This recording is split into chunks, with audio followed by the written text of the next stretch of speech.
ఇప్పుడు గవర్నర్ గారి ప్రసంగానికి ధన్యవాదాలు తెలిపే తీర్మానంపై జరిగిన చర్చకు గౌరవనీయులు పెద్దలు డిప్యూటీ సీఎం గారు పవన్ కళ్యాణ్ గారు మాట్లాడారు. గౌరవ సభాపతి గారికి నా హృదయపూర్వక నమస్కారం.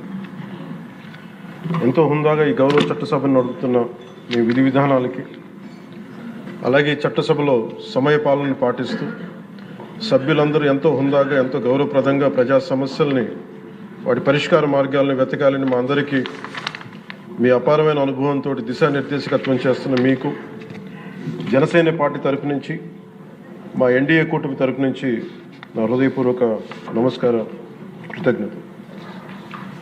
సాంకేతికంగా ఇది 3వ బడ్జెట్ సమావేశం అయినప్పటికీ పూర్తి స్థాయి బడ్జెట్ సమావేశంగా ఇది 2వది. 5 కోట్ల పైచిలుకు ప్రజలు ఆశల్ని, ఆకాంక్షల్ని ముందుకు తీసుకువెళ్తూ వారి కష్టాలకి, కన్నీళ్ళకి పరిష్కార మార్గాలను వెతకడానికి 164 మంది సభ్యులున్న ఎన్డీఏ కూటమిని తన అపారమైన 4 దశాబ్దాల రాజకీయ పాలనానుభవంతో రాష్ట్ర విభజన సమయం నుంచి గత ప్రభుత్వ అవినీతి, అరాచక పాలన వల్ల వచ్చిన వారసత్వ సమస్యలన్నింటినీ పరిష్కరిస్తూ సంక్షేమంతో పాటు ఆంధ్రప్రదేశ్ అభివృద్ధి పదం వైపు నడిపిస్తున్న గౌరవ ముఖ్యమంత్రి శ్రీ నారా చంద్రబాబు నాయుడు గారికి నా హృదయపూర్వక నమస్కారం. మంత్రివర్గ సహచరులకి, తోటి శాసనసభ్యులకి నమస్కరిస్తాం. ఇంకో 3 నెలల్లో 2 సంవత్సరాల పాలనని పూర్తి చేసుకోబోతున్న ఎన్డీఏ ప్రభుత్వం చాలా కాల పరీక్షలను తట్టుకొని ఒక అరాచక పాలన ఎదుర్కొని ఎన్నికల సమరంలో విజేతగా నిలబడింది. మనల్ని గెలిపించి ఈ నేలకి సేవ చేసిన భాగ్యం కలిగించినందుకు 5 కోట్ల రాష్ట్ర ప్రజలకు కృతజ్ఞత చేతులెత్తి నమస్కరిస్తున్నాను.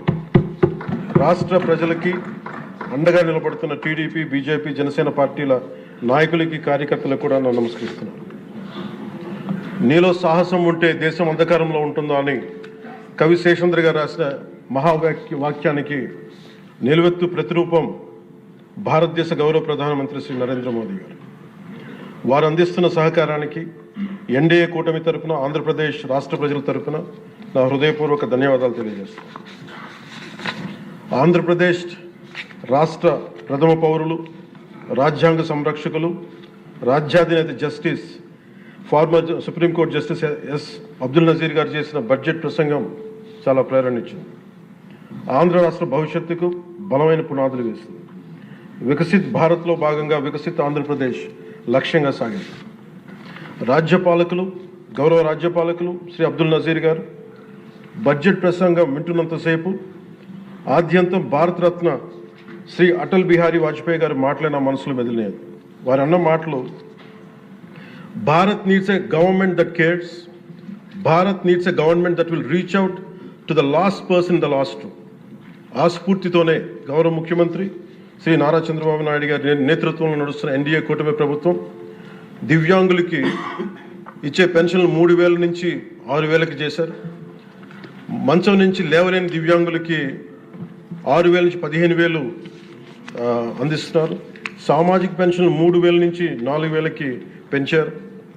రాష్ట్ర వ్యాప్తంగా 63.25 లక్షల మందికి ఈ పెన్షన్ల ద్వారా 2,738 కోట్ల రూపాయలు అందజేస్తున్నారు.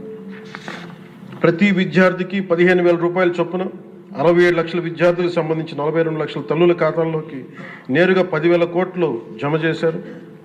మెగా డిఎస్సి ద్వారా 16,000 ఉపాధ్యాయ పోస్టులు భర్తీ చేయడం, మెగా పేరెంట్స్ టీచర్స్ మీటింగ్స్ పెట్టడం, విద్యార్థుల మధ్యాహ్న భోజన పథకానికి అపరాన్నపూర్ణ మహాతల్లి డొక్కా సీతమ్మ గారి పేరు పెట్టేందుకు గౌరవ మంత్రివర్యులు శ్రీ నారా లోకేష్ గారికి నా అభినందనలు, ధన్యవాదాలు తెలియజేస్తాను.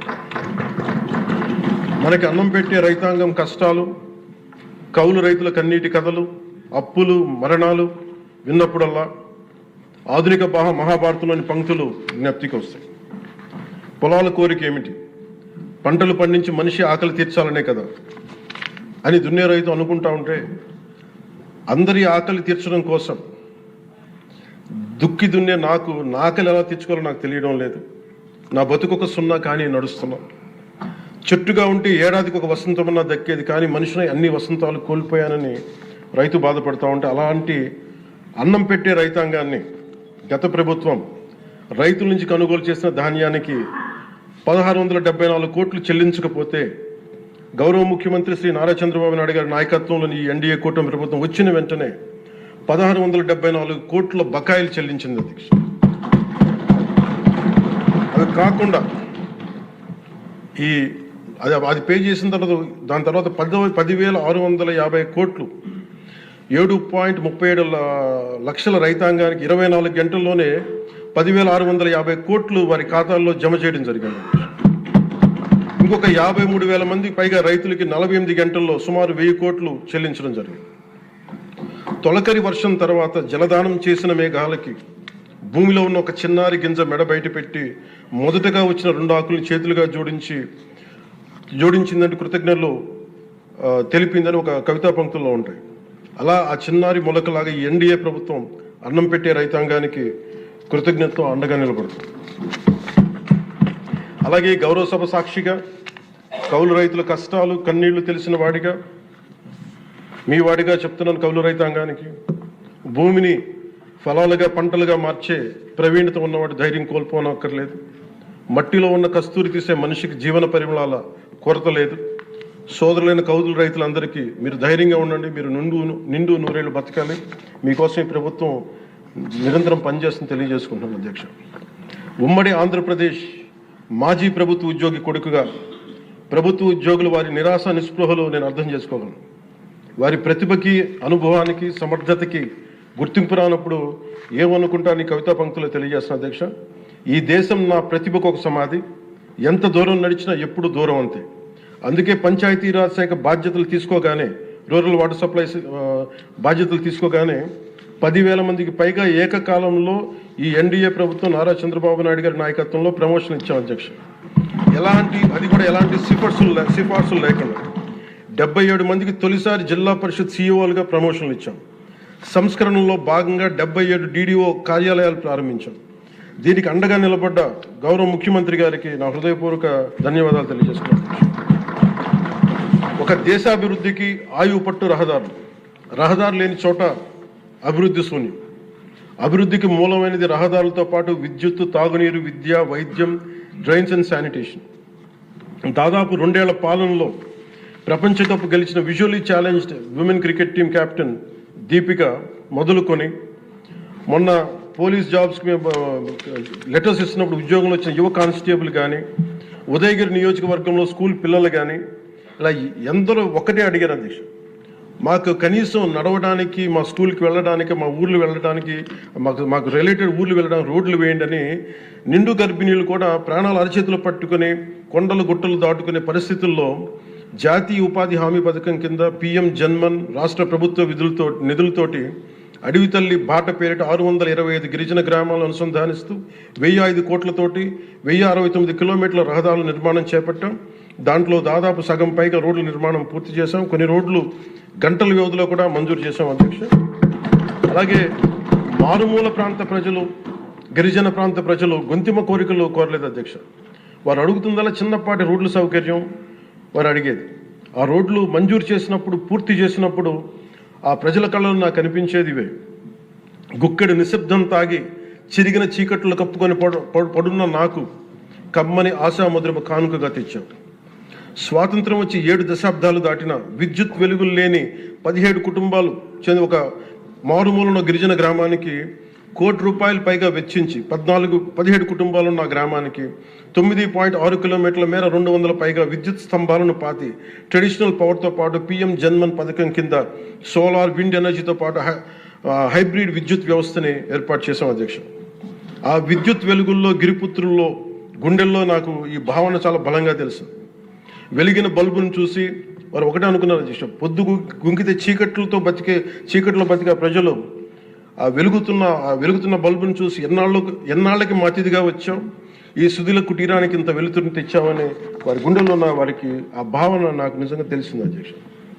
గౌరవ ప్రధాని శ్రీ నరేంద్ర మోదీ గారు వ్యక్తిగతంగా జల్ జీవన్ మిషన్ చాలా ఇష్టపడి ఎంతో బడ్జెట్ దాదాపు 191,011 కోట్లు ఆయన 1924 మధ్యలో ఈ జల్ జీవన్ మిషన్కి బడ్జెట్నిచ్చి ఈ దేశ సగటు పౌరుడికి కనీసం సరాసరి 55 లీటర్ల రక్షిత మంచినీరు అందించాలని లక్ష్యంగా ముందుకు వస్తే గత ప్రభుత్వం కేంద్రం నుంచి 27,000 కోట్లు కేంద్ర ప్రభుత్వం ఆమోదం తెలిపితే ఖర్చు పెట్టింది వాళ్ళు దాదాపు కేవలం 4,000 కోట్ల అధ్యక్ష. అందులో కేంద్రం వాటా 2,000 కోట్లు. 4,000 కోట్లు ఖర్చు చేసి పైప్ లైన్లు వేయడం తప్ప ఒక్క గ్రామానికి సంపూర్ణంగా నీరు ఇచ్చింది లేదు. జయజీవన్ ముగిసే నాటికి అలాటెడ్ 27,000 కోట్లను వాళ్ళు ఖర్చు పెట్టింది మినహాయిస్తే 23,000 కోట్లు వినియోగించుకోలేపారు అధ్యక్ష. అలాగే అది ఎక్స్పైర్ అయిపోయిన తర్వాత కూటమి ప్రభుత్వం నారా చంద్రబాబు నాయుడు గారి నాయకత్వంలో అధికారంలోకి వచ్చిన తర్వాత ముఖ్యమంత్రి గారు కూటమి నేతలందరూ కలిసి కేంద్ర నాయకత్వాన్ని అడిగి ఇంకొక పొడించుకోగలిగాం. ఈ ప్రయత్నంలో 1,242 కోట్లతో Uddanam, Dhone, Pulivendula multi village project స్కీమ్స్ని మే నాటికి పూర్తి చేయాలని లక్ష్యంతో ముందుకు వెళ్తున్నాం అధ్యక్ష. అలాగే ఈ కొత్త సంవత్సరంలో కూడా కొత్తగా ఇంకొక 5 జిల్లాలు ఈ ఎక్స్టెండెడ్ పీరియడ్లో కొత్తగా 5 జిల్లాల పరిధిలో 7,910 కోట్లతోటి వచ్చే 2 ఏళ్లలో పూర్తి చేయాలని లక్ష్యంగా పెట్టుకున్నాం అధ్యక్ష. చిత్తూరు, ప్రకాశం, పల్నాడు, ఉభయ గోదావరి జిల్లాలో చేపట్టిన పనులు పూర్తయితే వచ్చే 30 ఏళ్లలో 1,21,00,000 ప్రజల రక్షిత మంచినీటి అవసరాలను తీరుస్తుంది. మిగిలిన 960 కోట్లతోటి మల్టీ విలేజ్ స్కీమ్స్, అలాగే నీటి ఎద్దడి తీవ్రత ఉన్న పంచాయతీ మంచినీటి సమస్యను తీర్చే విధంగా గౌరవ సీఎం గారి ఆధ్వర్యంలో ప్రణాళికలు సిద్ధం చేస్తున్నాం అధ్యక్ష. గత ప్రభుత్వపు అరాచక, అసమర్థ, అవినీతి పాలన వారసత్వపు సమస్యలు ఎంతో ఎన్డీఏ ప్రభుత్వానికి చాలా పెను సవాల్గా మారినాయి. కానీ ముఖ్యమంత్రి గారి పరిపాలనా అనుభవం అన్నింటిని అధిగమిస్తూ ఇచ్చిన ప్రతి మాటని నిలబెట్టుకుంటూ ముందుకెళ్తున్నాం. సంక్షేమం, అభివృద్ధి రెంటిని సమన్వయపరుచుకుంటూ ముందుకు వెళ్తున్నాం. మొన్న గవర్నర్ గారి ప్రసంగంలో అదే ప్రస్ఫుటంగా గోచరించింది. అలాగే ఈ సందర్భంలో గవర్నర్ శ్రీ అబ్దుల్ నజీర్ గారి వ్యక్తిత్వం గురించి ప్రత్యేకంగా చెప్పుకోవాలి అధ్యక్ష. Is a great scholar, legal luminary, a humanist, a devout religious man with a respect for all religions and a great patriot. People of Andhra Pradesh and our NDA government is fortunate for having him as our beloved governor అధ్యక్ష. అలాంటి ఉన్నతమైన వ్యక్తి ముందు ఆ 11 మంది సభ్యులు వారి ప్రసంగ సమయంలో వెల్లోకి వచ్చి రభస చేసిన విధానం చూస్తే నాకు ఒకటే అనిపించింది అధ్యక్ష, హనుమంతుడి ముందు కుప్పి గంతులు వేయడం ఏంటాను. అలాగే 151 నుంచి 11 సభ్యులకి పడ్డ వారిని చూసి మనం అందరం కూడా నేర్చుకోవాల్సింది, గుర్తుపెట్టుకోవాల్సింది అది భారతరత్న వాజ్పేయి గారి మాటల్లో, democracy రెsts on one belief, and that is when leaders cannot solve the problems, the people will. అందుకని ఇది మనం చాలా జాగ్రత్తగా మన భారతరత్న వాజ్పేయి గారి మాటల్ని మనం తీసుకోవాలి అధ్యక్ష. అలాగే under guidance of honourable CM deputy CM honourable CM Shri CBN Chandrababu Naidu గారు ఈ భారతరత్న వాజ్పేయి గారి మాటల్లోనే వారు దాన్ని తెలియజేస్తాం అధ్యక్ష. The challenges we are facing ahead, మనకున్న ఛాలెంజెస్ కానీ ఉన్న సమస్యలన్నింటినీ భవిష్యత్ వికసిత్ ఆంధ్రప్రదేశ్ దిశగా ఎలా వెళ్ళాలి అని అనుకుంటే అది వాజ్పేయి గారి మాటలను చెప్తాను అధ్యక్ష. It's no problem we cannot tackle, no challenge we cannot face, no opportunity we cannot seize. జై హింద్ అండ్ జై భారత్.